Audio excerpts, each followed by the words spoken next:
आप छत्तीसगढ़ के मुख्यमंत्री विष्णुदेव साय आज दिल्ली दौरे पर जा रहे हैं, जहां छत्तीसगढ़ से संभावित मंत्रियों के नामों पर चर्चा होगी। विष्णुदेव साय दिल्ली में पार्टी मुख्यालय पर होने वाली बीजेपी की बैठक में शामिल होंगे। सीएम साय आज रात 9:20 पर रायपुर से दिल्ली के लिए रवाना होंगे। लोकसभा चुनाव के बाद मुख्यमंत्री का यह पहला दिल्ली दौरा होगा।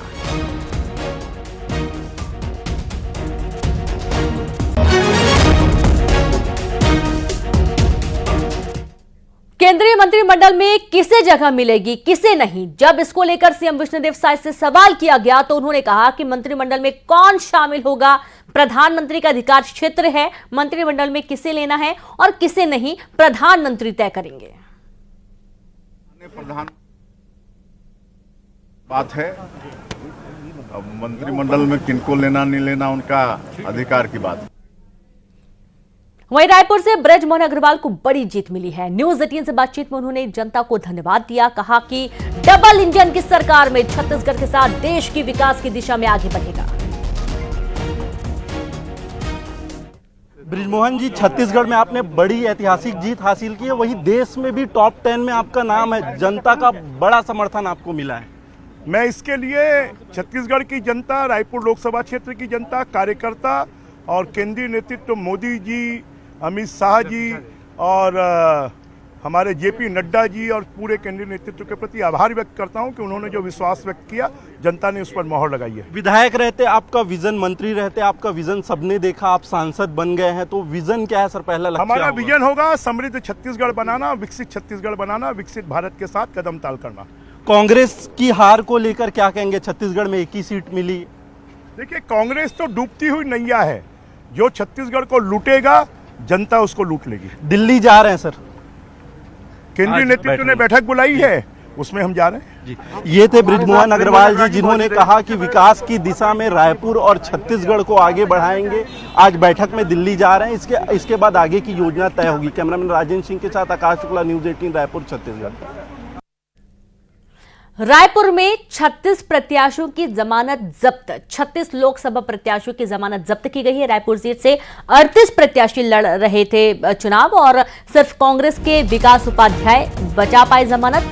20 प्रत्याशियों को 1000 वोट भी नहीं मिले हैं। ब्रजमोहन अग्रवाल ने दर्ज की सूबे की सबसे बड़ी जीत।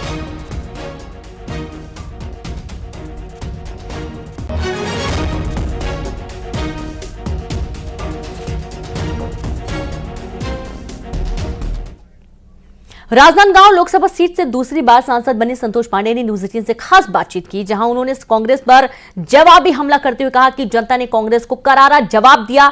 डबल इंजन की सरकार देश को विकास की दिशा में आगे बढ़ाएगी। जीत सीट रही है देश भर में, बड़ी जीत एक तरीके से मान सकते हैं जी। ये जनता का आशीर्वाद रहा है और सबने पूरा राजनांदगांव अवधि से लेकर के चिल्फी तक की जनता का आशीर्वाद मिला है जी। फोकस किस पर रहेगा सर? अब माननीय नरेंद्र मोदी जी बहुत काम करने वाले हैं, रोड मैप तैयार है, राष्ट्र में अनेक बड़े बड़े निर्णय होंगे 17वें 18वीं लोकसभा में जी। मंत्रिमंडल को लेकर भी चर्चा हो रही है सर, आपका नाम चर्चा में है। ऐसा है, ये वरिष्ठों का है और हमें उसके विषय में किसी प्रकार की सोच नहीं रखनी है, ये काम उनका है जी। तो ये थे सांसद संतोष पांडे, जिन्होंने कहा कि जीत बड़ी है लेकिन विकास जो है वो जनता के लिए करना है और इसी पे आगे बढ़ते रहना है। कैमरामैन राजेंद्र सिंह के साथ आकाश शुक्ला, न्यूज 18 रायपुर, छत्तीसगढ़। बस्तर सीट से महेश कश्यप को जीत मिली। उन्होंने न्यूज 18 से बातचीत में कहा कि एक गरीब किसान को प्रधानमंत्री नरेंद्र मोदी की दिव्य दृष्टि ने देखा और दिल्ली तक पहुंचाया। कश्यप ने कहा कि मेरी प्राथमिकता बस्तर का विकास करना होगा, नक्सलवाद को कैसे खत्म करें इस पर फोकस होगा। नरेंद्र मोदी के नेतृत्व में छत्तीसगढ़ के साथ ही देश में विकास होगा।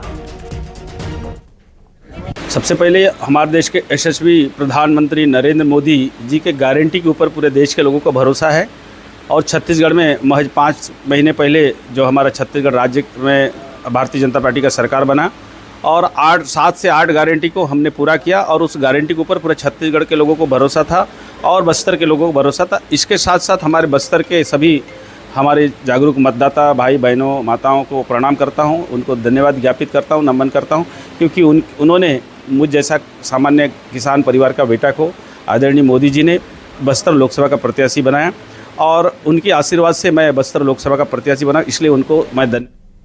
कांकेर लोकसभा सीट से भोजराज नाग को जीत मिली है। उन्होंने जीत के लिए कार्यकर्ताओं को आभार जताया और कहा कि कांकेर लोकसभा जीतना भले ही चुनौती थी, लेकिन कार्यकर्ताओं की मेहनत से बीजेपी को जीत मिली है।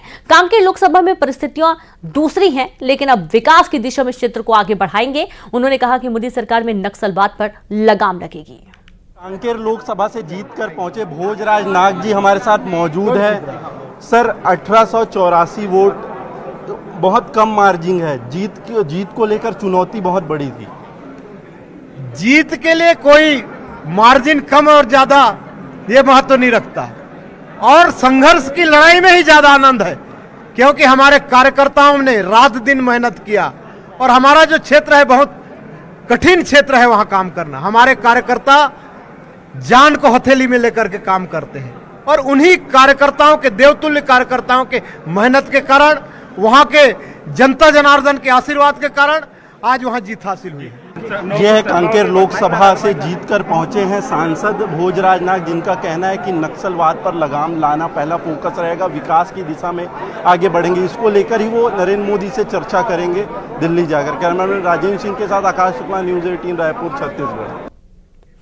डिप्टी सीएम विजय शर्मा कवर्धा पहुंचे। बीजेपी ऑफिस में उनका स्वागत किया गया। उन्होंने बीजेपी की जीत के लिए कार्यकर्ताओं का आभार जताया, साथ ही कहा कि देश मोदी के नेतृत्व में आगे बढ़ेगा। देश में तीसरी बार लगातार प्रधानमंत्री बनने वाले दूसरे नेता माननीय नरेंद्र मोदी जी बने हैं। स्पष्ट बहुमत के साथ एनडीए को सरकार बनाने का आदेश, जनादेश मिला हुआ है।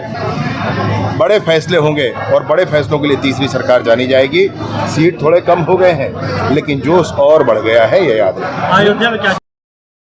बिलासपुर में अतिक्रमण टीम की कार्रवाई, जहां अवैध होर्डिंग्स पर कार्रवाई की गई है। अवैध होर्डिंग्स को तोड़ दिया गया। मंगला चौक से उसलापुर रोड पर यह कार्रवाई की गई है, जहां पर अवैध तरीके से होर्डिंग्स लगाए गए थे और कहीं ना कहीं एक बहुत बड़ा कारण पर हो जाते थे, लोगों को इससे नुकसान भी हो सकता था, और अब इन्हें तोड़ दिया गया है।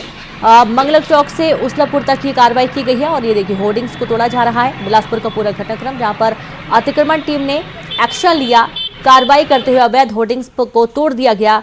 अवैध होर्डिंग्स को तोड़ने की जो तस्वीरें आप देख पा रहे हैं, मंगलक चौक से उसलापुर रोड पर जितने भी अवैध होर्डिंग्स लगे हुए थे उन्हें हटा दिया गया।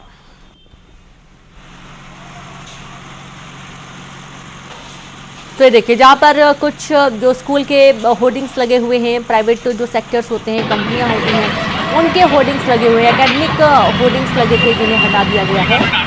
और कोर जिस तरीके से बिलासपुर में ये कार्रवाई की जा रही है, हो सकता है कि आने वाले समय में और अन्य स्थानों पर भी अवैध होर्डिंग्स जो लगे हुए हैं तोड़ा जाएगा।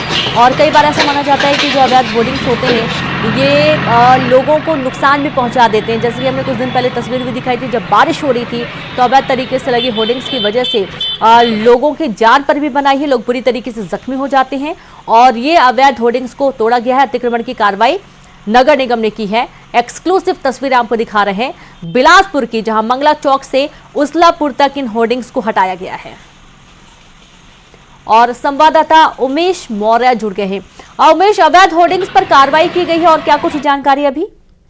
देखिए, अवैध होर्डिंग को लेकर लगातार निगम की कार्रवाई जारी है। जिस तरीके से मुंबई होर्डिंग कांड हुआ था, उसके बाद से निगम इस मामले को लेकर काफी गंभीर दिखाई दे रहा है और यही वजह है कि लगातार होर्डिंग को लेकर कार्रवाई की जा रही है। एक बार फिर से जो निजी एजुकेशन और इंस्टीट्यूट के लोगों ने अपनी अवैध होर्डिंग लगाई थी, उसको लेकर निगम की कार्रवाई जारी है और इस पे लगातार निगम ने अब तक के 108 लोगों पर कार्रवाई की है। इसी के साथ अगर हम कहें तो 300 लोगों को नोटिस भी जारी करके जवाब मांगा है। जी, इस कार्रवाई के दौरान क्या कोई विरोध का भी सामना करना पड़ा उमेश? निश्चित रूप से देखिए, जिस तरीके से निगम लगातार कार्रवाई कर रही है उसको विरोध का भी सामना करना पड़ता है। कई बार ऐसी भी स्थिति बनी है कि मारपीट जैसी घटनाएं भी निगम अतिक्रमण दस्ते को